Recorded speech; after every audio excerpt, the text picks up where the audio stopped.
ఊజు దేశమందు యోబు అను ఒక మనుష్యుడుండెను. అతడు యథార్థవర్తనుడును న్యాయవంతుడునై దేవుని యందు భయభక్తులు కలిగి చెడుతనము విసర్జించినవాడు. అతనికి 7 కుమారులు 3 కుమార్తెలను కలిగిరి. అతనికి 7,000 గొర్రెలను 3,000 ఒంటెలను 500 జతల ఎడ్లను 500 ఆడుగాడిదలను కలిగి బహుమంది పనివారును అతనికి ఆస్తిగా నుండెను గనుక తూర్పు దిక్కు జనులందరిలో అతడే గొప్పవాడుగా నుండెను. అతని కుమారులందరూ వంతుల చొప్పున అనుదినము ఒకరికొకరు తమ తమ ఇండ్లలో విందు చేయనై కూర్చున్నప్పుడు తమ 3 అక్కచెల్లెండ్రు తమతో కలిసి అన్నపానములు పుచ్చుకొనవలెనని వారిని పిలిపించుచూ వచ్చిరి. వారి వారి విందు దినములు పూర్తి కాగా యోబు తన కుమారులు పాపము చేసి తమ హృదయములలో దేవుని దూషించిరేమో అని వారిని పిలువనంపించి వారిని పవిత్రపరచి అరుణోదయమున లేచి వారిలో ఒక్కొక్కని నిమిత్తమై దహనబలి నర్పించుచూ వచ్చెను. యోబు నిత్యము అలాగున చేయుచుండెను. దేవదూతలు యెహోవా సన్నిధిని నిలుచుటకై వచ్చిన దినమొకటి తటస్థించెను. ఆ దినమున అపవాదియగువాడు వారితో కలిసి వచ్చెను. యెహోవా నీవు ఎక్కడ నుండి వచ్చితివని వానినడుగగా అపవాది భూమి మీద అటు ఇటు తిరుగులాడుచు అందులో సంచరించుచూ వచ్చితినని యెహోవాకు ప్రత్యుత్తరం ఇచ్చెను. అందుకు యెహోవా నీవు నా సేవకుడైన యోబు సంగతి ఆలోచించితివా? అతడు యథార్థవర్తనుడును న్యాయవంతుడునై దేవుని యందు భయభక్తులు కలిగి చెడుతనము విసర్జించినవాడు. భూమి మీద అతని వంటి వాడెవడునూ లేడు అని అడుగగా అపవాది యోబు ఊరకయే దేవుని యందు భయభక్తులు కలవాడాయెనా? నీవు అతనికి అతని ఇంటి వారికి అతనికి కలిగిన సమస్తమునకును చుట్టూ కంచె వేసితివి గదా.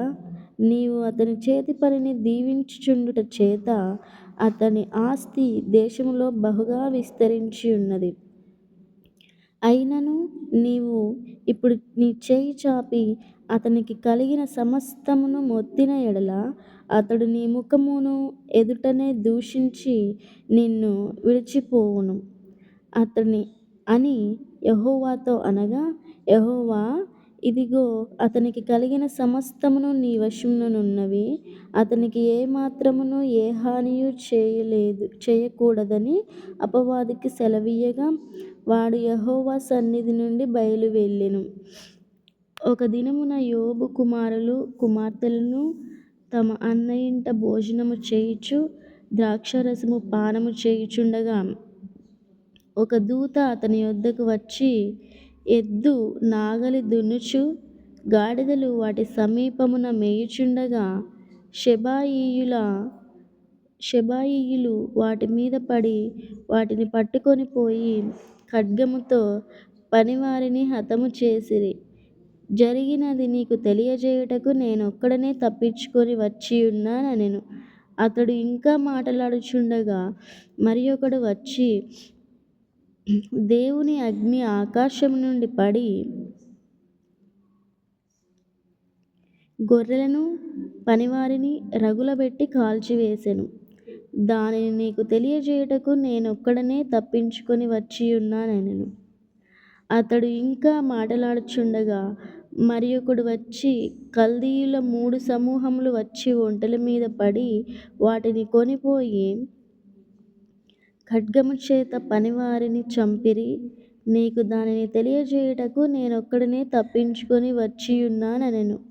అతడు మాటలాడుచుండగా వేరొకడు వచ్చి నీ కుమారులను నీ కుమార్తెలను తమ అన్న ఇంట భోజనము చేయుచు ద్రాక్షారసము పానము చేయుచుండగా గొప్ప సుడిగాలి అరణ్యముగా వచ్చి ఆ ఇంటి 4 మూలలను కొట్టగా అది యవనుల మీద పడినందున వారు చనిపోయిరి.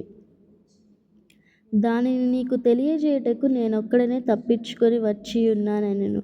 అప్పుడు యోబు లేచి తన పై వస్త్రమును చింపుకొని తల వెంట్రుకలను గొరిగించుకొని నేల మీద సాష్టాంగపడి నమస్కారము చేసి ఇట్లనెను. నేను నా తల్లి గర్భములో నుండి దిగంబరినై వచ్చి తిని దిగంబరినై అక్కడికి తిరిగి వెళ్ళెదను. యెహోవా ఇచ్చెను, యెహోవా తీసుకొని పోయెను. యెహోవా నామమునకు స్తుతి కలుగునుగాక. ఈ సంగతులలో ఏ విషయమందును యోబు ఏ పాపము చేయలేదు. అతడు అన్యాయము చేసినని చెప్పలేదు.